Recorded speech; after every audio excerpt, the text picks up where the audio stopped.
Hello बच्चों, आज हम पढ़ेंगे क्लास 8 के साइंस से चैप्टर 4 के प्रश्नों का उत्तर, जिसका शीर्षक है पदार्थ, धातु और अधातु। पाठ के शुरुआती 4 प्रश्न वस्तुनिष्ठ प्रश्न हैं।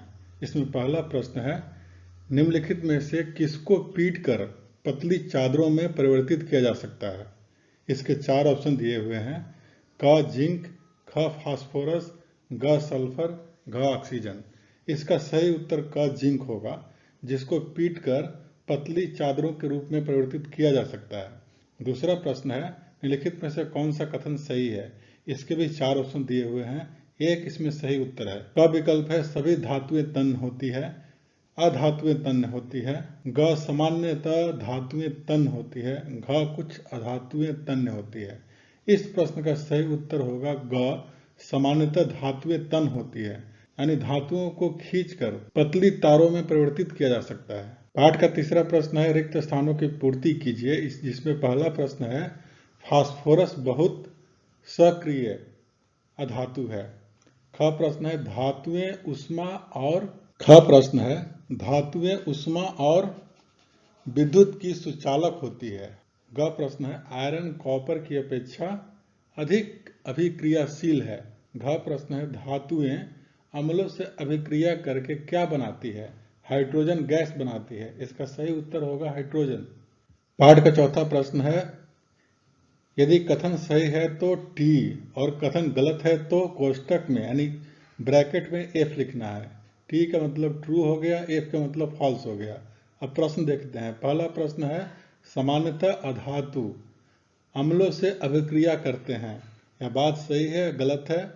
इसका उत्तर आपको ट्रू और फॉल्स के रूप में देना है। तो ये बात गलत है, इसलिए इसका कोष्टक में एफ लिखना है।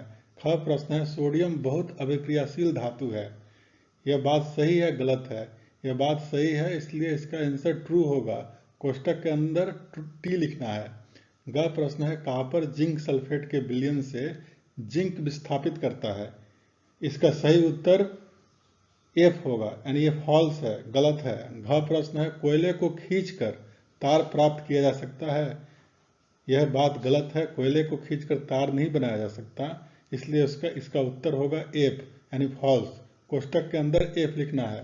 पाठ का छठा प्रश्न है, निम्नलिखित के लिए कारण दीजिए। क प्रश्न है, एल्युमिनियम की पन्नी का उपयोग खाद्य सामग्री को लपेटने के लिए किया जाता है। क्या कारण है, इसका कारण बताना है। एल्युमिनियम आघातक वर्धक है और वायु पानी के साथ सक्रिय नहीं है, इसलिए एल्युमिनियम की पन्नी का उपयोग खाद्य सामग्री को लपेटने के लिए किया जाता है। ख प्रश्न है, निमज्जन छड़े यानी इमर्सन रॉड धात्विक पदार्थों से निर्मित होती है। इसका कारण यह है कि धातुएं उष्मा और विद्युत की सुचालक होती है, इसलिए इमर्सन रॉड धातुओं की बनाई जाती है। ग प्रश्न है, कॉपर जिंक को उसके लवण के विलयन से विस्थापित नहीं कर सकता। कारण यह है कि कॉपर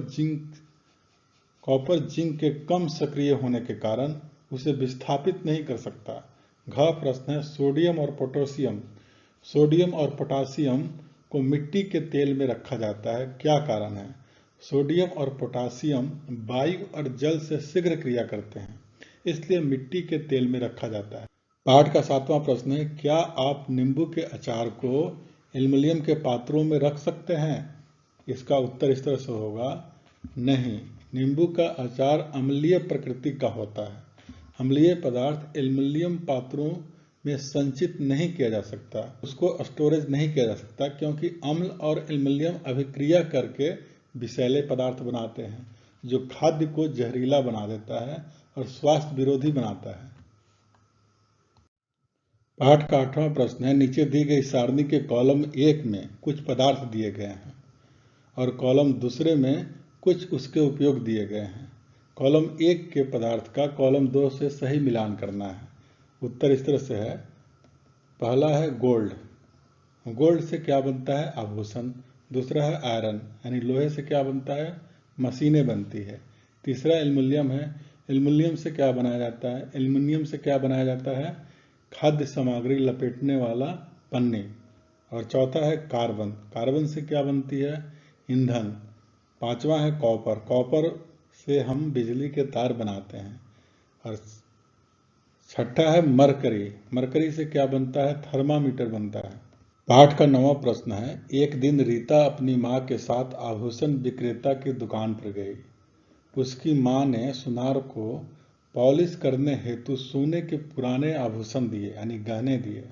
अगले दिन जब वे आभूषण वापस लाई तो पाया कि उसका भार यानी वेट कुछ कम हो गया है।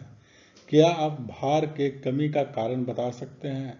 इसका उत्तर इस तरह से है, सुनार आभूषण साफ करने के लिए एक्वा रिजिया विलयन का उपयोग करते हैं, क्योंकि सोना इस विलयन में घुल जाता है। इसलिए रीता की माँ के आभूषण की भार यानी वेट में कमी हो गई।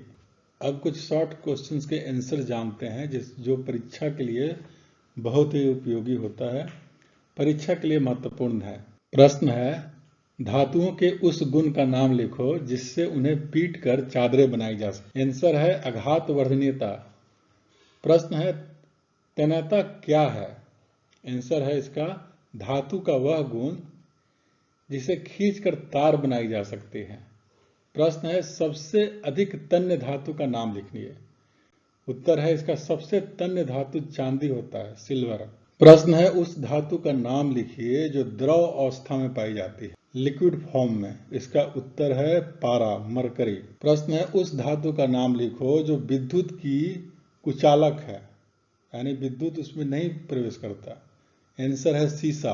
प्रश्न है, थर्मामीटर में कौन सी वस्तु का उपयोग होता है? थर्मामीटर के अंदर पारा यानी मरकरी यूज होता है। इसका आंसर पारा होगा। कौन सी धातु और अधातु सामान्य ताप पर द्रव हो जाते हैं? इसका उत्तर होगा धातु पारा। धातु पारा मरकरी और अधातु ब्रोमीन। प्रश्न है, धातुओं के 2 गुण लिखिए। पहला गुण है पहला गुण है आघात वर्धनीयता और दूसरा है तन्यता।